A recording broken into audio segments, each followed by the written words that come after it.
I work to eat and sleep and just repeat. I wonder, is this the life for me? I followed all the rules and did my best. But tragedy put my will to the test. When I found some answers, I spoke up. Then I was cast into the shadows, they chained me up. No, I won't forget the things that they said. And you don't know the places I have been. People say that I was wrong all along. I stayed strong.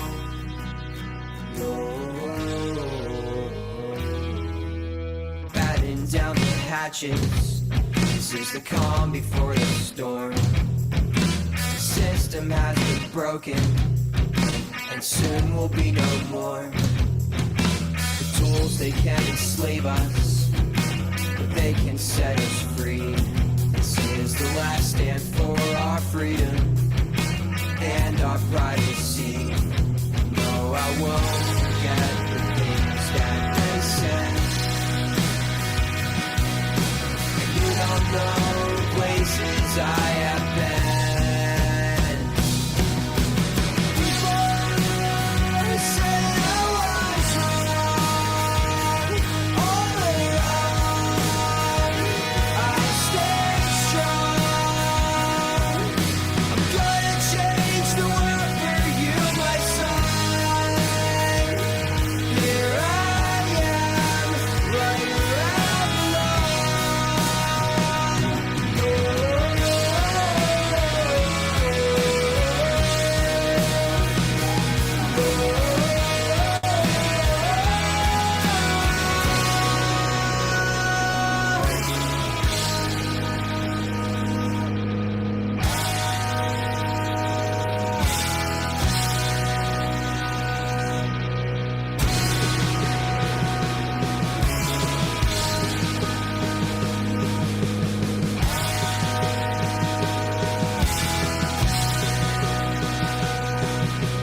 Now we have a chance to tear this down, so we can build again and make it sound.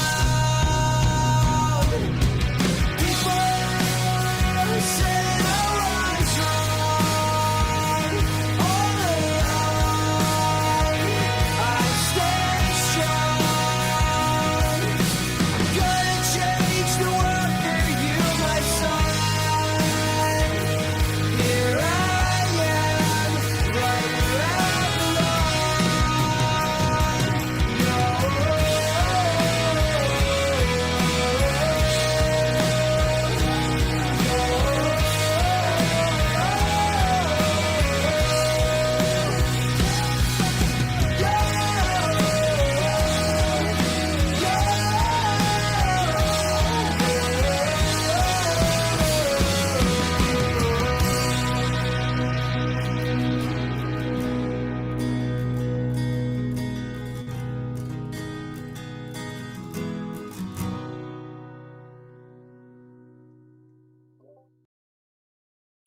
Woo!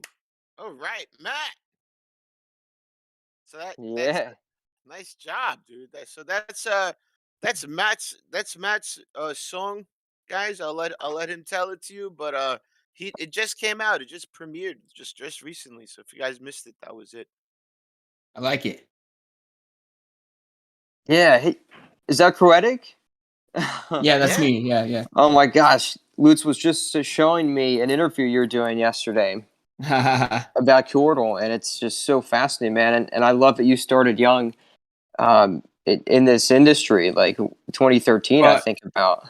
yeah, 2013. So I look younger than I am. So Luce was incorrect about my actual age. I'm 36 right now. But Excellent. yeah, so I do look younger than I am. But yeah, I started in 2013. Absolutely, yeah. That's great, man. And I totally relate because I have to thank my dad, who I'm here with for the holidays. Thankful for that. But he got me into music when I was like 15, and I've been doing that for almost 15 years. So there's a Yeah. lot to be said for finding your passions early on Also, and dude. dedicating to it. Yeah, definitely, man. Yeah. At the moment, we're waiting on our special guest to join us. Oh, perfect. Do you know him, Jason Bassler? Anybody? I know you. Please, I'm all ears, man. I just Maybe you've love the heard of past. the the Free Thought Project or Police the Police. Absolutely. That's Jason Bassler. He's the founder and co-founder in those two projects. Excellent work, man. Another exciting week on the Pirate Chain Weekly Show.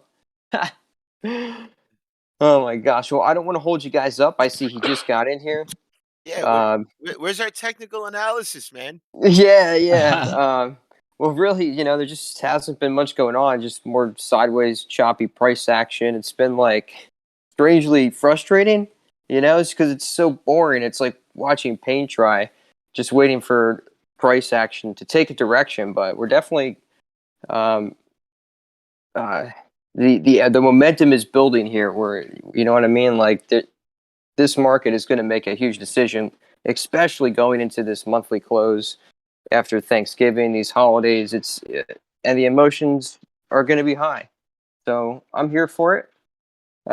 Again, I think it's just an excellent time to be dollar cost averaging into Pirate Chain. Anything $2 or lower is just, to me, it's the future, and you're here right now in front of it, ahead of it. So it's a great time to be here. It's a great time to be involved in the market. We've got a lot of experts here coming together on the tech side and the freedom side, and that's what we're passionate here about at Pirate Chain. So I'm just going to leave it at that, Lootz. Anything else? No, that sounds good, man. Perfect. I love a TA analyst that doesn't give a yes or a no. Because that's the truth. It could go up, it could go down, and there you go. And that's the fact of the whole thing, Dave. Because if you could predict the markets, you'd probably everybody be millionaires right now. Yeah. I just love to talk about it, and thank you guys for holding the space for that. Carry on. All right, brother. Uh, Thank you. And hey, look, we got Jason Bassler on. Welcome, brother. I know you were on like 2 weeks ago, but uh, I don't know what happened there. I think the other show went on a little too long. Um, Yeah. Hey, man. Thanks so much for having me on. And yeah, that's exactly what happened. I showed up a little late. I had an interview prior to this one.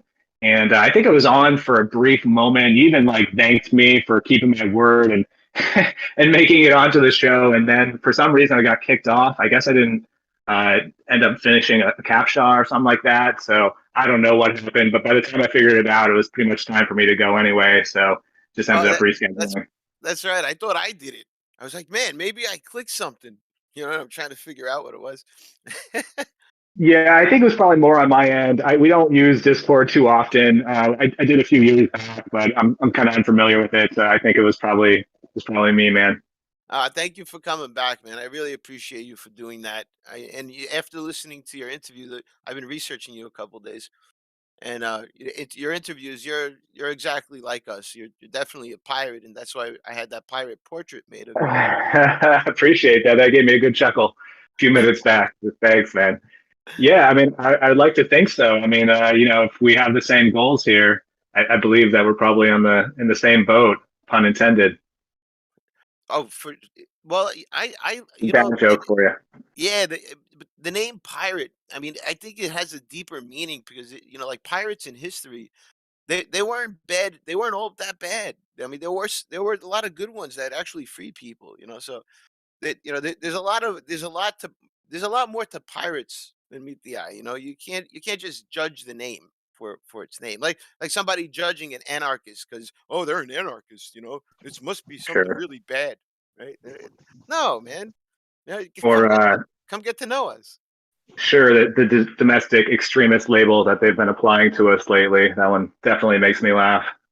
It, and you get some people, oh, I'm a voluntarist. Like it doesn't really matter what you're for freedom, no matter what you are. Your name is what your name is, and let's not put Sure. it in a column. That's my thoughts on that. Yeah, Of I course, think the there's more some. freedom-minded you are, the more they label you a type of extremist. It seems, Sure. and especially Yeah, the more consistent you are, I think. absolutely.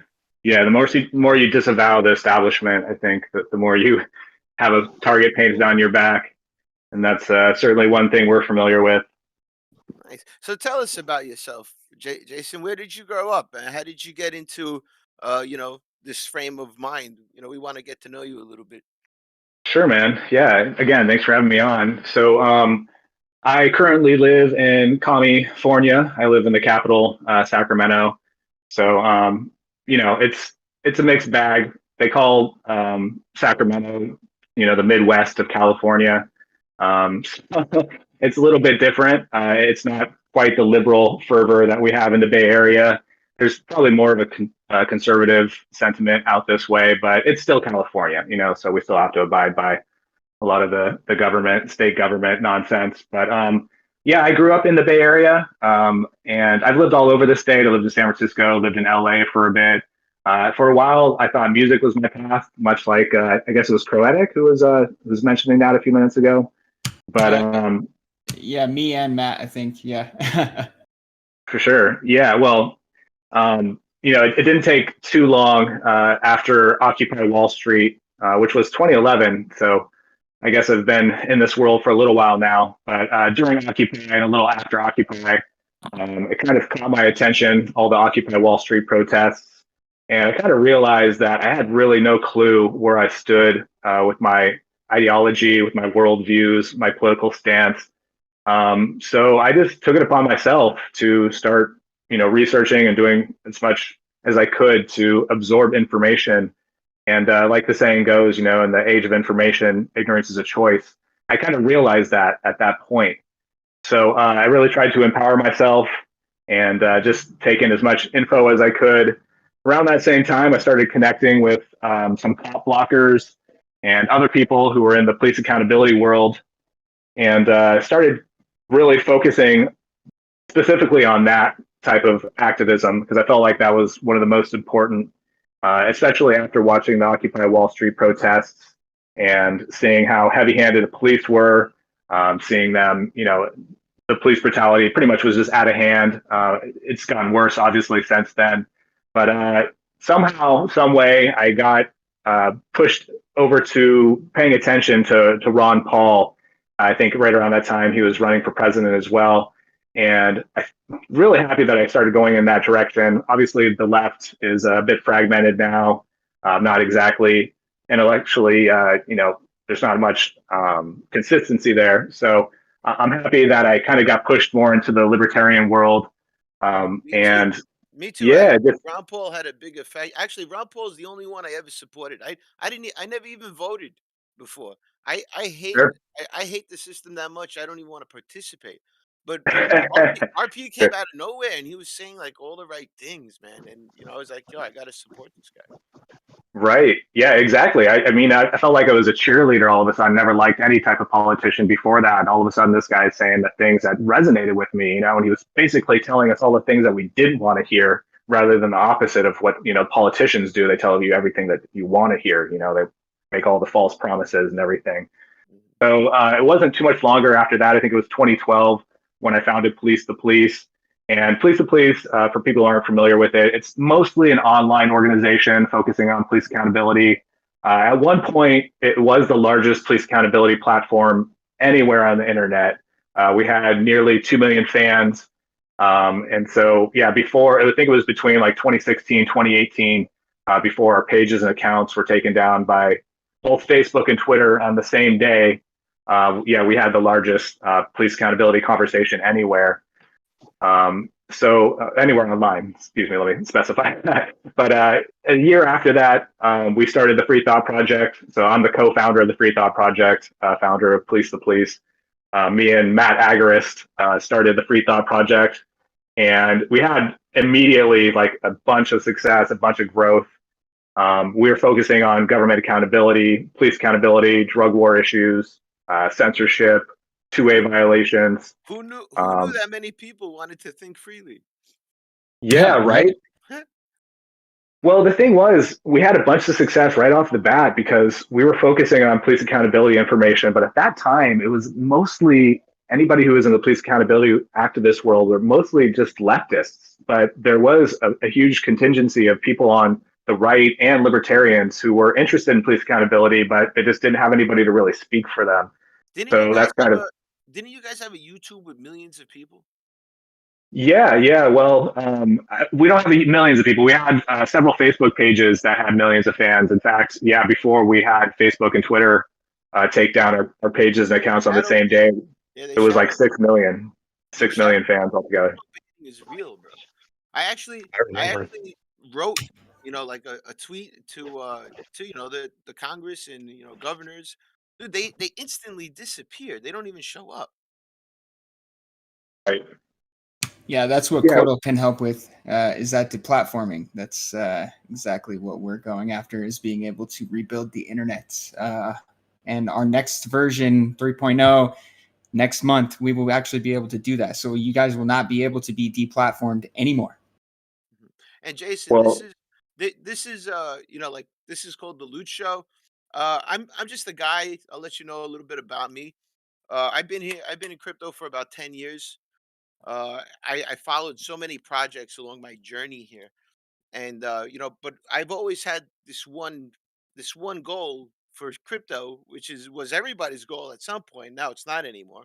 Was privacy, right? Like this would Bitcoin would be the money that nobody could tell me what to do with anymore, right? And sure. nobody could steal it without me. Like without me, like no one could see what I'm doing. Like there's so many factors that I thought it was, but it wasn't Bitcoin. And that led me down the road to Monero, and a lot of Komodo technology with Jumbler, and then it led us to Pirate, and now we got Pirate, right? And Pirate now technically is like the most advanced we got at the moment, so people can't see what you're doing, because that doesn't even make sense. Like they're supporting. Think about it. They're supporting Bitcoin because they can control it now. It's the only reason why they're all supporting it. Because if they couldn't, you know, they'd be it'd still be on the news, and they'd still be saying, slandering it. Oh, only criminals use Bitcoin. Remember when they were doing that? Yes, I do. Or the new one, which is Bitcoin causes ecological damage, and it's a burden on our ecosystems or whatever, and that one's probably even more absurd, right? Yeah. It's killing our. They're using too much electricity. Right. It's not green enough. You know, Well, I, I do kind of agree with mining being too hard on the environment overall. That's why minting is much easier on it. Just saying. how much do Yeah, you know I about think how much do you know I about guess the crypto, Jay? I'm not huge into the world. I'm familiar with it. Obviously, there's overlap with our work, and in fact, in 2018, we were actually sponsored by DAF for about 3 months. But I can't say I'm too deep into that world. I would like to be. I'm just so game face focused on what we're doing that I haven't taken the time to really educate myself too much. Well, you found a Well, good spot, bro. Because Right. we're I think all I think we're all I elites think here. We've all been here a very long time. well, I think a relevant thing in terms of Bitcoin, like my concern with the growing police state and us losing our freedom, our financial freedom. You look at things like civil asset forfeiture, and there's really no bigger criminal thief than the police themselves. In comparison to the theft and robbery that goes on in America, but with surveillance coins like Bitcoin, where everything's open and transparent, things like civil asset forfeiture, to me, are going to be easier for the government than ever, really. Like, I mean, you look at you know things like cash. Most people know all kinds of different problems with cash, but at least with cash we have privacy. for the most part. I mean, unless you get pulled over and the cops find, $10,000 in your car and they decide to just take it on you. But with Pirate Chain, you have such a level of encryption that nobody knows if you're holding it or not unless you want to tell them to, which to me is kind of, I don't know, maybe Jason can relate to some of that kind of stuff. When it comes to civil asset forfeiture, anyway. Yeah, that's when they give your house a name and they say we're suing your house. Yeah, like, yeah. Like, I mean, the house could respond back to you or something. Yeah, I mean, they could just come and take your wealth if you don't have privacy, really. The paperwork actually says, your home against, whatever government agency. Well, yeah, it is. It's your property address is turned into a company, and that's what they do. Yeah. Sir, we brought in the chair. The chair would like to defend himself. Right. So the Free Thought Project, Jason, what do you guys do there? What's that about? Did we lose Jason? Well, he's still in.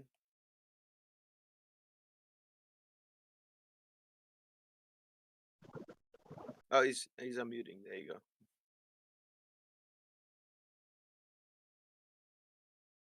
No, can't hear him. Yeah, it's all right. But he'll talk when it. I think it could be a technical difficulty. Yeah. Oh, always. That's normal, guys. I used to cut it out of the shows afterwards, but I just rather keep the shows raw. It's more natural, more nobody's editing stuff. I mean, just recently I saw a list of podcasters, selling their soul to the devil. Some of them charging like 100,000 for an interview, and I'm like, I would never pay for a fucking. You got to pay me for a fucking interview. How about that? I mean, are you kidding me? 100 grand? What are you smoking, bro?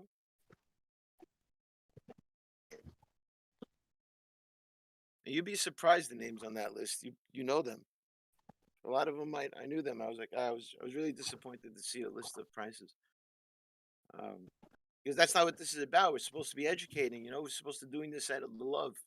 Right? That's why I do it. I love telling you guys what I know. It's and then you guys, you learn, and then you teach your kids maybe some crypto. Who knows how far it could go? I mean, it's just a little seed. I think if Bassler was here at the moment, I think he could comment on seeds. He's got this whole thing about them. My son runs around saying "Cordo, Cordo, Cordo." He doesn't even know what it is. Thundercats. Yep. Thundercats. Jason's back. He's got a hand raised. Okay, good. Let me get him in here. Oh, somebody did it. Yeah, cool. Hey, there we go. Hey, welcome back. Thanks, man. Yeah, not sure what happened. I just exited and came back in. Seemed to work. Hey, look, the whole crowd is waiting for you, bro. There's like over 80 people here. They're like, damn, where the hell did he go? My apologies. It's all right. I was saying in terms of civil asset forfeiture, losing your privacy, getting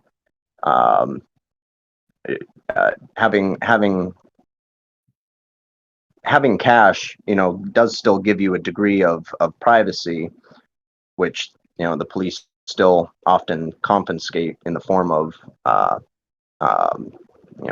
asset forfeiture.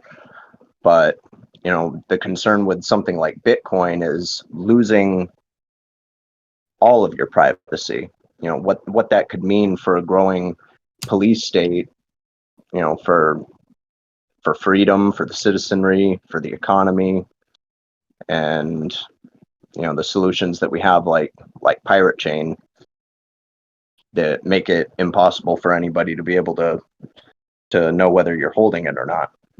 Sure. Yeah, I could see the utility there. It definitely seems like the better formula, the better format. I guess that's assuming that, somebody in government smart enough to actually know how to understand the blockchain and access it, right? Which there's some No, skepticism they in pay that. You know, But, I was they actually pay. approached by an agency knowing that I was a large Bitcoin miner back in 2016-ish. And they actually approached me and asked me if I would consult for them to help them track Bitcoin transactions. Yeah. So that was a right. thing. Yeah. So they do that. Yeah. They find people who already know the answers and try to get them to tell them. I said, Sure. sure, I'll help. But then they never called and I never tried to actually help anybody with anything. I just was like, yeah, Try get the hell out of to here. try to bribe you with your own money, right? Right. Yeah. That's really funny. Yeah, but what they do now is they use your money anyway, right? They take their tax money Yes. and they pay CipherTrace to do it. Right. We're gonna build Yeah. a wall and you're gonna pay for it. That's certainly a great point about civil asset forfeiture, though. And in fact, I think we covered an article back in 2015 that American cops actually stole more property than all U.S. burglars combined, which is kind of mind blowing, Wow. And I that was would love to see the stats, as far as the recent numbers, because I wouldn't think that they're too much further off than that. But I know for sure that year that actually qualified. So pretty unbelievable. Who would want to be a Yeah. cop, bro? You steal people's money. Right. It's what pirates do, bro. It's rock and roll. Road Let's steal the pirates. cops' money. How can we reverse this? I love it. So, do you have any links to your project I can look at? Because I'm not familiar with any of your projects. If you have some links you can give me, because ultimately I think that the infrastructure that we're building will actually be able to put your project on top of our infrastructure, and you won't have to worry about deplatforming and nonsense anymore. So, I would like to check out your project. Yeah, man, So I would love to hear more about that. That definitely sounds interesting and something that's certainly needed this time. And with all this censorship, just environment, it's out of control right now. In fact, I just got a fact check a couple minutes ago on one of our Facebook posts. oh God. But it's the freethoughtproject.com. That would probably be Awesome. the easiest. I mean, we're on every social media platform you can basically think I'm of. not. So Gotcha. Discord's the only one I am on. I mean, I have pages on the social media platforms, but ultimately I'm aiming at rebuilding them all. So I really don't care about any of the existing ones. You can have his PGP key if you want. Yes, you can have that. Yeah. And you're Probably probably different ones, actually. preserving some of your sanity at the same time. So Yes, I don't yes, I blame you, am. man. Yeah. If I had $1 for every time I yell at my computer monitors, I'd Right. probably be as rich as Lootz. But The Free Thought Project. I like the sound of that. I definitely like the sound of that. thanks, brother. Yeah, I think somebody had asked me. It's mostly just government accountability, police accountability. We've been big on covering drug war issues over the years. Any type of two-way violations, mostly just counterintuitive information, the third narrative that you won't get from corporate media. And yeah, we've had a lot of success. As I mentioned, we had 6 million fans at one point, and basically those were all stolen from us in a click of a mouse.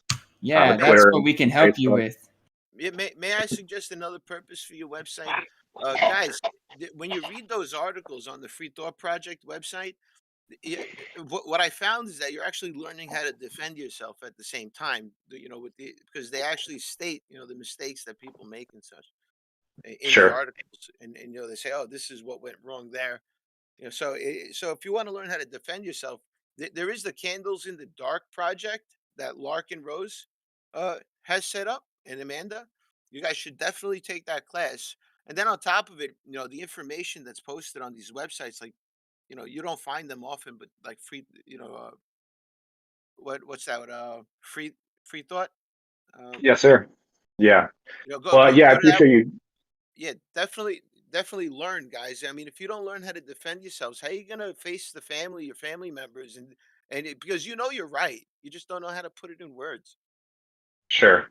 Yeah, well, I think there's 2 points to that. I mean, we certainly teach people their rights as far as how to deal with police. We've covered over the years, plenty of traffic stop stories. And of course, there's videos always attached to those stories. And we always try to highlight what the best, the way to uphold your rights and kind of keep police at bay during those situations. And yeah, and then also, yeah, we're also just, we're anarchists, we're libertarians, we're certainly, proponents of the free market. So anytime we put out information, we're very upfront, we're very clear about it. Everybody in the news media world claims that they're objective. We are biased. We know we have a bias. Our bias is freedom. Our bias is peace, and our bias is accountability. So that when you come to our website and you read our articles. And yeah, as you were saying, we try to articulate things in a way that's easily digestible and kind of easy to share with friends and family who aren't necessarily familiar with a lot of this information. You guys say something, Teebs? It looks like it would. Oh, Yeah. So yeah. No, there's a lot of parallels, the two-way and come and take it, and privacy the same way. You just got to know your rights and exercise them, and principally it's all the same. Sure. When it comes to privacy, it's only as good as you can make it. It's only as good as your own ability. It's the same with this, your right to bear arms. It's only as good as your right to keep and protect those arms from an invasion or a threat. And with us, we don't compromise on privacy. We're privacy by default at the protocol level. Come and take it. Sure. What would you guys say to all the naysayers of crypto who claim that this is just ushering in a globalist society and we won't have I any? say partially they're correct. You're right, bro. They're correct. Partially, yeah. I mean, ultimately, it comes down to which project you're talking about, right? Like, it's if you're talking about like Ethereum and all the NFT nonsense that's going on, and all the stuff that's happening on the big scale with crypto, yes, it's totally possible. Central bank backed cryptocurrencies could totally do all these negative things, right? But there are also projects like Cordal, like Pirate, that are doing the right things for the right reasons, and those projects are the opposite of what people are worried about, right? So there's the two sides to every coin. Sure. At the end of the day, it's just technology. Technology is a tool, can be used for good or bad, just like, the only thing that stops a bad guy with a gun is a good guy with a gun. And the only thing that's going to stop bad guys with blockchain technology is good guys with blockchain technology. And the more we have and the more redundancy there is, then the more free the market is too. People are free to pick and choose, and rather than being stuck with just the central bank's digital coin agenda.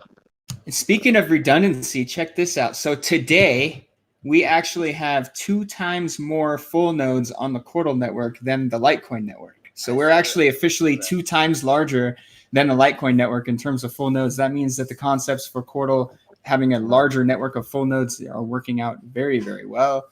Yeah, I'm pretty stoked about that. I saw that too. I pointed it out to somebody else today. Yeah, we have 2,600, almost 2,600 full nodes now. So and what that means, guys, is that like a full node, it's normally a full node never stays open because people open their wallets and then close them, right? But on the Cordal network, they stay open all the time because that's how you get the reward. Not your wallet, just your node connecting. Yeah, and the wallet is completely separate, so you can disconnect that at any time you want. So the incentive is not on more hardware and more mining equipment because anybody rich could get on board. The incentive is just to be reliable. Keep your node up. On your node. Yeah. Just keep the node up, and if you can do that well, on a Raspberry Pi, dude. Somebody told me today that 2.1 version 2.1 he was testing on a Raspberry Pi 3.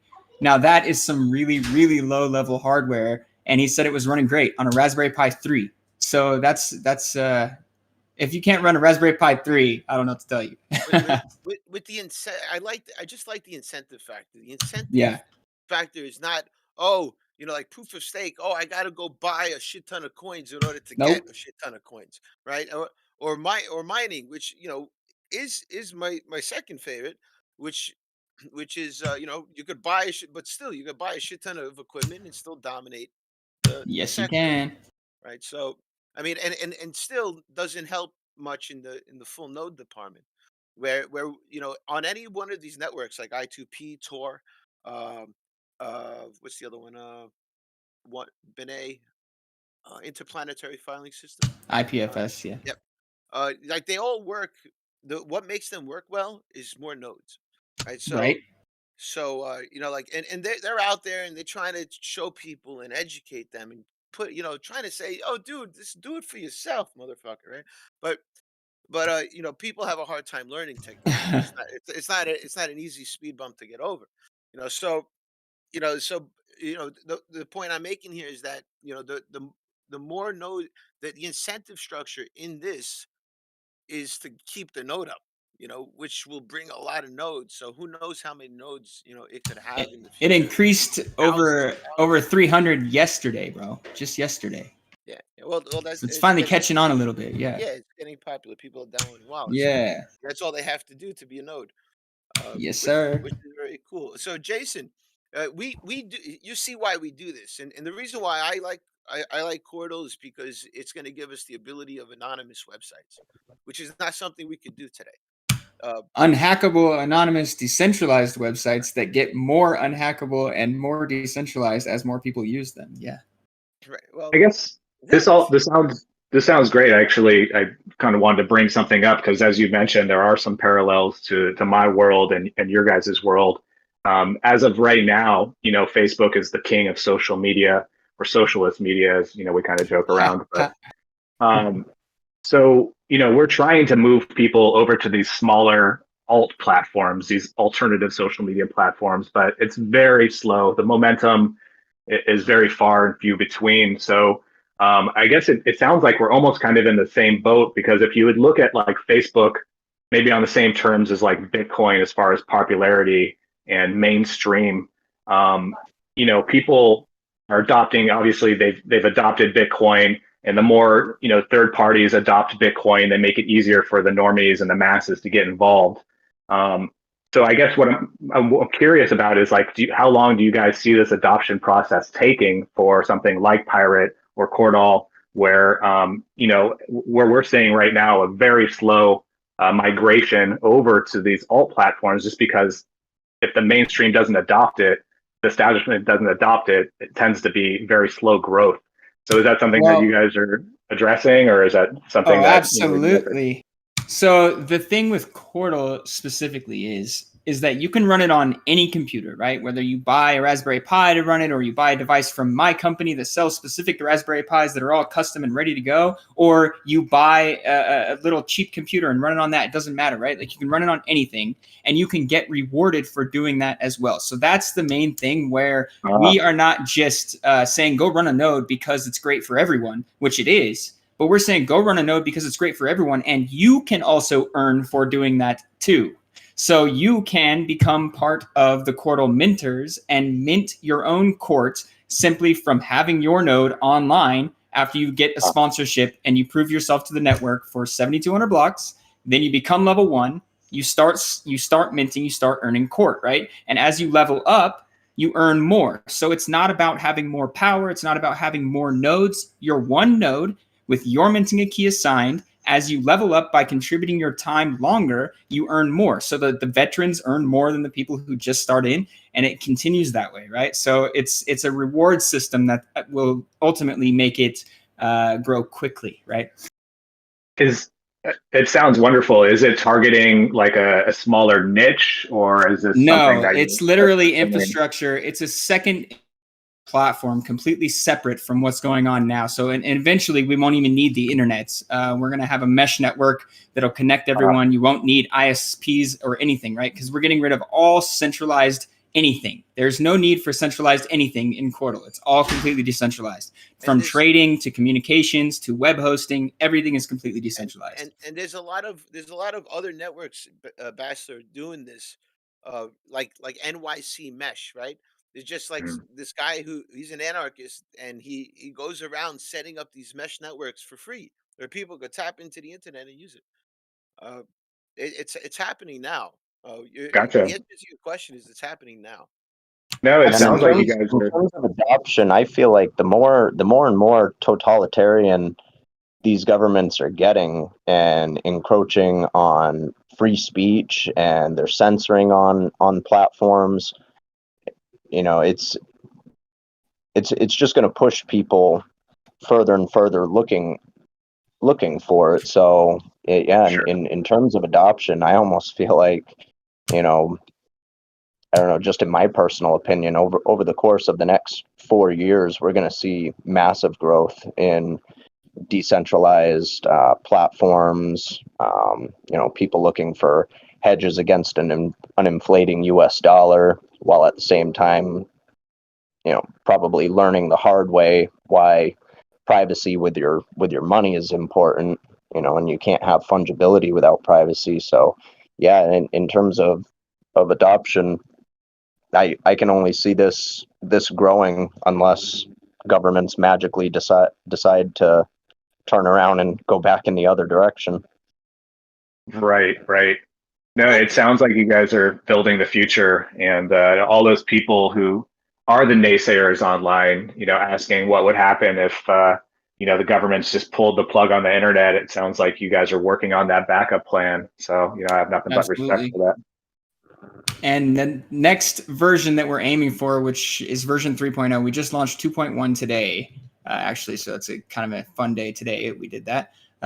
We're shooting for 3.0 by Christmas, right? And 3.0 will usher in the data storage functionality. So we will actually be able to start rebuilding the internet at that point as a completely sovereign, separate network, right? Do you mind if I ask, to explain that a little bit more? What do you mean when you say rebuild the internet? Okay, so right now the internet as we know it is basically all full of nonsense, centralized servers that are getting hacked, lots of people having ransomware attacks, stuff like that, right?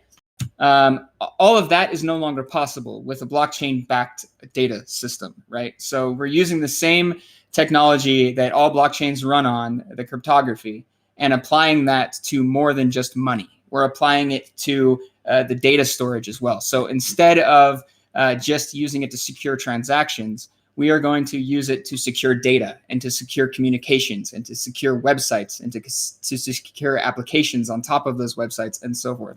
So like literally everything that can be built on the traditional internet will be rebuilt utilizing a decentralized system where there is nothing to hack.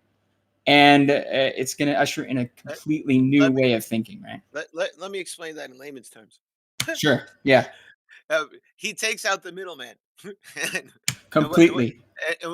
and what it does is it runs locally on your computer. So when your website is running, like hosted running, right now, if you have a website, you're probably on SiteGround or HostGator or one of those, but that's not yours, right? Sure.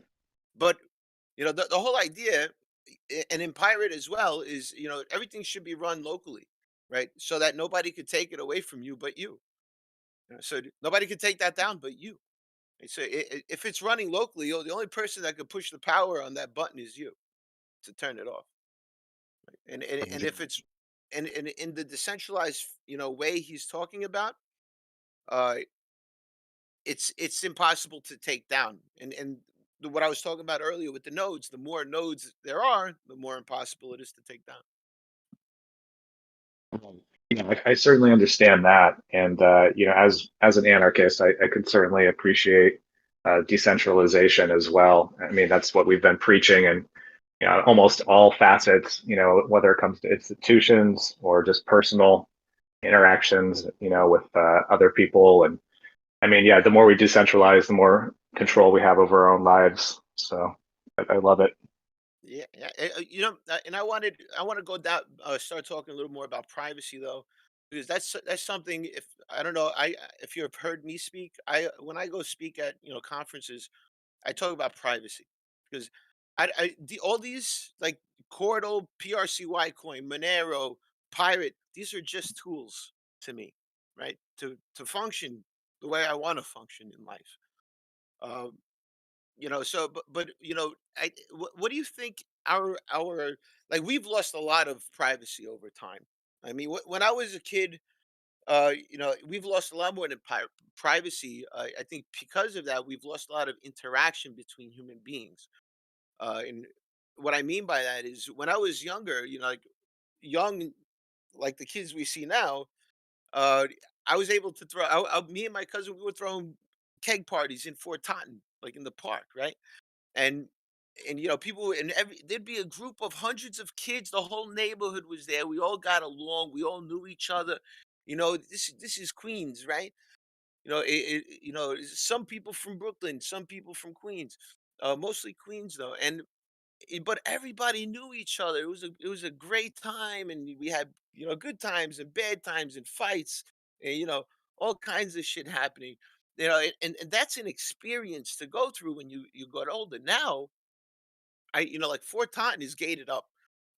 Kids can't hang out there anymore. You can't go make out there anymore, right? Uh, like kids these days can't go anywhere. There's no freedom for them. And now even more, there's no freedom where, oh, now you got to wear a mask, and now, oh, you are you Ugh. vaccinated? It's getting worse. Like we're losing. I feel like they're losing their young lives now. At this point, they're Yes. we're affecting their youth, and the way they're going to grow up in a big factor that no one's talking about. No, I don't know if it's only me that sees this, but No, it's not only you, man. they're not even going outside anymore, these kids. How are they going to meet people? How are they going to develop a personality? Because that's how they develop a personality. They meet a lot of people, and they find themselves. Right? I've been wondering the same damn thing. Every time I go and pick up my son from school and I'm looking at all the kids coming out with masks on, I'm like, what the fuck, man? Like this, it just pisses me off, honestly. Yeah, no, I would have to agree. I mean, especially the younger children, who don't know any different, and Right? they're being taught to fear each other, to fear the world, to fear, even the air they breathe. Fear is going to be the backbone of the younger generation, and I think that's kind of what they want to a certain degree. Obviously. Oh yeah, obviously, Um, yeah. I mean, it just, I don't know, man. It's so much more blatant than it was when I was younger. Like I sure. always saw through all the bullshit, right? And I was always one of the ones where I was saying all this shit and people were like, "Yeah, right, whatever," and then it all became true, right? But I was always the one who saw through all the nonsense. And now it's just like so blatant and in your face. I'm like, "Oh my god, what is going on? Like this is crazy. I can't believe this is real life." Yeah, and to top it off, the numbers for COVID within kids, is so incredibly minuscule. It's so small. The fact that they're, vaccinating, and even just as a couple days ago, Fauci was saying that they want, babies and toddlers to be vaccinated next by I know. 2022. What I the mean, hell? these people are opportunists, and it's insane. And they're stoking people's fears, and they're playing off of them. And anybody who's been paying attention knows the CDC is nothing but a marketing agency. And unfortunately, they're pretty effective at it because people still trust them and the FDA so much. Yeah, well, I would say they're marketing agencies and also retirement homes for lobbyists, because there's always that revolving door there as well. Yeah. But And lobbying, I think, is a thing that's a problem to begin with. sure. Yeah. Well, Funny, yeah. It just reminded me, speaking of the adoption and the COVID, there's been some countries that are already putting in place restrictions. If you don't have a COVID proof of COVID vaccination, then you can't enter certain stores. So it could get to a point where if the people who don't want to take COVID, there's going to have to be a counter economy. There would just be, Right. it'd be a matter of what are you going to trade with, and and then if they go and they get rid of cash, they want everything digital. I can't see us really adopting anything better. Privacy is just going to be number one. That's the silver lining privacy, of all this. you can't have freedom. That's sort of what I see too. You can't have freedom if you don't have privacy. You can't have freedom if you don't have the right to bear arms. You Well, can't have how long freedom if has you the don't have the right brainwashing? to. How long has the brainwashing been going on? Bassler, how long has it been going on? I believe it's been going on personally, be way before me, of course. When I grew up in public schools, in my public school, without my parents knowing, brought me to a police department and took my fingerprints. So this has been going on a long fucking time, and I remember that. I was just a kid, So how long do you think it's been going on, bro? Decades, if I mean, if I guess it depends on what institution you're talking about. If we're talking about public schools, those indoctrination centers, then, centuries. As far as, all the other aspects, it's hard to tell really. But I mean, yeah, decades at the very least. And yeah, certainly older than us. I just turned 40. So, I mean, long before us. I mean, our parents are, our parents and their parents were all unfortunately, propagandized, indoctrinated into